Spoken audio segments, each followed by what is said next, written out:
रामपुर का कारतूस घोटाला याद है? 13 साल पहले यानी 10 अप्रैल 2010 की तारीख थी। रामपुर के सिविल लाइन थाना क्षेत्र के ज्वाला नगर रेलवे क्रॉसिंग, जहां से यूपी एसटीएफ ने सीआरपीएफ के 2 जवान विनोद पासवान और विनेश कुमार को गिरफ्तार किया था, जिनके पास से करीब 2.5 कुंटल कारतूस बरामद हुए थे। यूपी एसटीएफ ने जब जांच की तो इस जांच के तार नक्सलियों से तक जुड़ गए थे। मैं आज इस घटना का जिक्र 13 साल बाद इसलिए कर रहा हूं क्योंकि आज इस केस में दोषी पाए गए 25 लोगों में 24 लोगों को कोर्ट के तरफ से 10-10 साल की सजा सुना दी गई है। 10-10 साल की कैद और 10-10 हजार रुपए जुर्माना लगाया गया है। 25 में से एक आरोपी की मौत हो चुकी है। तो जरा 13 साल पहले रामपुर में हुए कारतूस घोटाले की भी बात कर लेते हैं, या कारतूस कांड की। तारीख 10 अप्रैल 2010 थी जब यूपी एसटीएफ ने सीआरपीएफ के 2 सिपाहियों को गिरफ्तार किया। इनकी निशानदेही पर ही पीएसी के हेड आर्मोरर यशोदा नंदन को गिरफ्तार किया गया।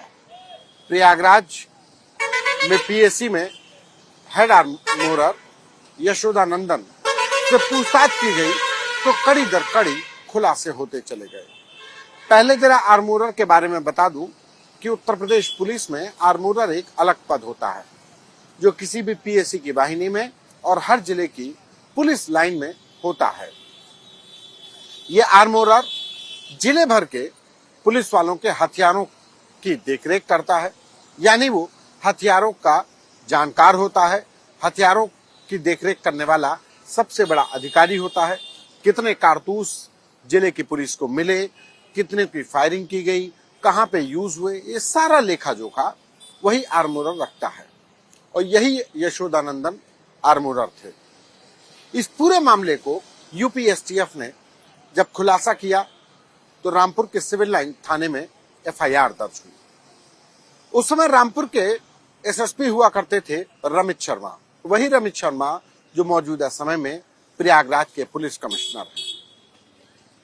यूपी एसटीएफ और रमित शर्मा खुद अपनी टीम के साथ करीब 2.5 घंटे तक इन लोगों से पूछताछ करते रहे। और पूछताछ के बाद एक लाइन ऑफ एक्शन तय हुआ, लाइन ऑफ इन्वेस्टिगेशन तय हुआ, और इस इन्वेस्टिगेशन की कमान सौंपी गई रामपुर जिले के सबसे काबिल और ज़हीन यानी कि कानून के जानकार इंस्पेक्टर को। जब जांच शुरू की गई तो पता चला कि ये कड़ी दर कड़ी हर जिले में ये पूरा एक रैकेट फैला हुआ है।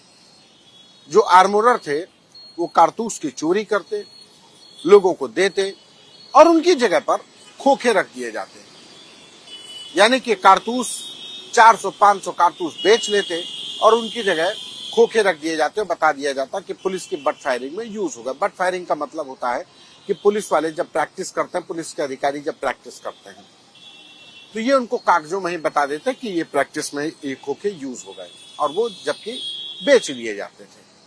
बात यही खत्म नहीं होती है। बात तब और गंभीर हो गई जब जांच कर रही रामपुर पुलिस को पता चला कि इनका कनेक्शन नक्सलियों से है और रामपुर के इस नेक्सस से बेचे गए कारतूस का इस्तेमाल नक्सलियों ने दंतेवाड़ा हमले में किया है।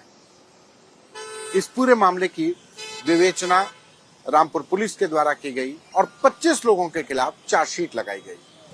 जिनके खिलाफ चार्जशीट लगाई गई उसमें बस्ती, गोंडा, मुरादाबाद, बनारस, तमाम जिलों के जो आर्मोरर हुआ करते थे वो लोग हैं और बीच के दलाल थे। कुल 25 लोगों के खिलाफ यह चार्जशीट लगाई गई। विवेचना के दौरान एक जो आर्मोरर थे उनकी मौत हो गई, यशोदानंदन की।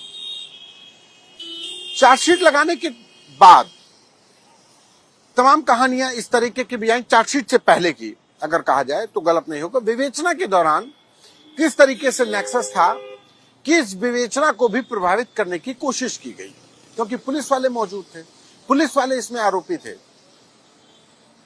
एसपी रामपुर रहे रमित शर्मा, कुछ वक्त के बाद तबादला हो गया, वो वहां से चले गए। और यूपी पुलिस में एक बीमारी है कि अगर अधिकारी जिसके समय पर मुकदमा हुआ, जिसने इंटरेस्ट दिखा करके उस केस की पैरवी या इन्वेस्टिगेशन शुरू कराई, तो जब वो अधिकारी तबादला हो जाता है तो वो केस भी ठंडे बस्ते में चला जाता है। इस मामले में भी कुछ ऐसा हुआ। रमित शर्मा के जाते ही पूरा केस एक तरीके से अपनी धीमी गति, जो कछुआ चाल होती है पुलिस की विवेचना की, उसी तरीके से शुरू हो गई। लेकिन इत्तेफाक देखिए कि फिर रमित शर्मा आईजी मुरादाबाद हो गए, यानी रामपुर उनकी रेंज का जिला हो गया। रमित शर्मा को याद आया कि एक बहुत बड़ा सिंडिकेट यूपी एसटीएफ के द्वारा पकड़ा गया था, कारतूस घोटाला पकड़ा गया था, उस केस का क्या हुआ। जब उन्होंने स्टेटस रिपोर्ट मांगी तो रामपुर में खलबली मच गई। खलबली इस बात की कि अरे अब इस पूरे मामले पर तो आईजी साहब मॉनिटरिंग कर रहे हैं। और इसी बीच में रामपुर के एक पुलिस अधिकारी ने इस केस को ही ट्रांसफर करने के लिए पत्र लिख दिया कि इस केस का ट्रांसफर रामपुर से लखनऊ कर दिया जाए। और क्यों कर दिया जाए, वजह भी थी। वजह बताई गई कि जो आरोपी हैं वो लखनऊ के रहने वाले हैं, तमाम लोग रिटायर्ड हैं, उनके बयान दर्ज कराने के लिए वो आ नहीं पाते हैं, पुलिस यहां से जाने में परेशान होती है। ऐसे में अगर इस पूरे केस की विवेचना लखनऊ कर दी जाए तो जल्दी से विवेचना होगी। ये अमूमन जो जितनी आसानी से मैंने कह दिया, ये उतना सही सपाट होता नहीं है। जब भी किसी विवेचना को प्रभावित करने की बात आती है तो उस विवेचना को लिंगर ऑन करने के लिए, लंबित करने के लिए यही हथकंडे पुलिस में अपनाए जाते हैं, जो इसमें भी हुआ। लेकिन रमित शर्मा के आ जाने के बाद से इस मामले की पैरवी शुरू हो गई और कल रामपुर की स्पेशल कोर्ट ने 24 जिंदा बचे आरोपियों को दोषी सिद्ध किया था, दोषी करार दिया था। और आज उसी अदालत में इन सभी 24 आरोपियों को 10-10 साल की कैद और 10-10 हजार का जुर्माना लगाया है। तो ये थी कहानी रामपुर के उस कारतूस कांड की, जिसका था दंतेवाड़ा नक्सली कनेक्शन।